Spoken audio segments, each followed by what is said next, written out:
what's up everybody? It's Rob. I'm back. Big Tex Gym.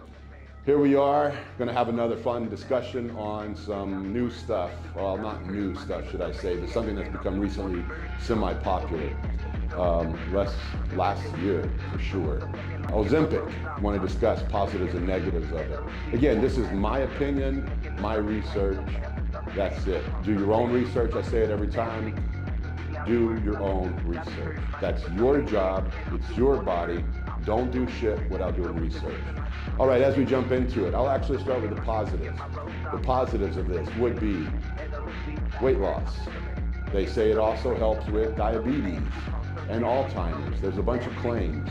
The only thing I know for sure through my research is weight loss is one of the effects. Roughly about 15 pounds for the average 75% of the users within 3 months. Not bad, you know. Help with blood sugar levels. It definitely lowers your blood sugar levels.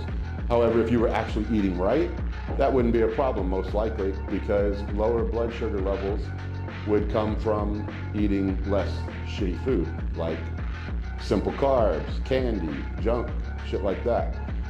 You get on Ozempic, and a lot of people actually realize that their blood sugar levels drop too low, because some of the people were actually starting healthy diets and doing that, and simultaneously their blood sugar level dropped too much, because it drops your blood sugar level, but also eating healthy drops your blood sugar level. So something to keep in mind.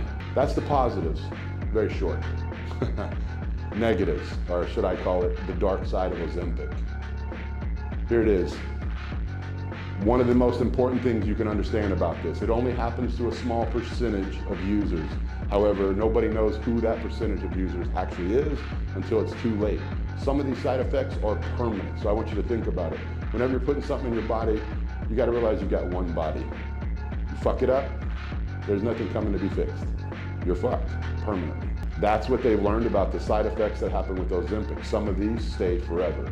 For instance, what they call concrete stomach, which is where your stomach is actually paralyzed from taking it, and it stops the movement or slows the movement too slow of the food, and your food doesn't digest or pass through you, and you have a massive blockage, and that fucks you up big time. It can start to cause blood toxicity issues and a whole other kind of stuff that I'm not going to get into. Side effect one, negative, concrete stomach. That alone makes me feel like there's other ways to lose weight. But I don't know. Still a lot of people taking it. So let's take it into effect. What would side effect two be? Cancer. I don't know. I feel like that right there, along with the concrete stomach, is probably two good reasons not to fuck with Ozempic. Again, people do it. Not everybody has the problems. So it's kind of like Russian roulette. You roll the wheel. If it's worth it, it's worth it to you. Everybody got their own opinion of what their value is. Me personally, I don't ever want to touch this. Not that I really use any of those kind of things for weight loss. I'll be honest, I'm one of those people that has a super high metabolism all the time. My biggest issue is gaining weight. So I can't really speak for, the battle of losing weight that much.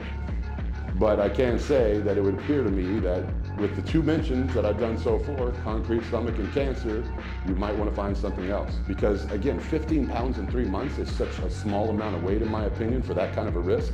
If you were telling me like, 25% of my weight loss in 6 months, I'd be like, okay, that's a pretty good amount. But no, we're talking 15% for the average 70% of users or more is the most they lose. Like, that's not a lot comparatively to the side effects. Going into it a little bit further, pancreatic disease. That's another big issue. It affects your pancreas, it affects your kidney, it affects your liver. It starts shutting some of these down. Again, this is from my research, and it doesn't happen to everybody. This is just what I've been studying. It's happened to a lot of the people that are using it.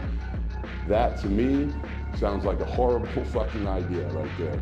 Like, guys, you can take a fucking 2 ounce of coffee every 6 hours during the day and burn body fat. There are better ways to do this. Like, caffeine alone can stimulate the nervous system enough to burn body fat. You can stand on a treadmill and fucking lose some weight. Like, not saying it has to be that way. I'm just saying, like, goddamn, why would you risk cancer and concrete stomach and kidney and liver disease and pancreatic cancer and all this other shit for a 15 pounds of weight loss in 3 months? Ozempic. You decide, is it worth your weight loss or your life? Have a good one, guys. Until next time, be safe. Do your research. Hoochie.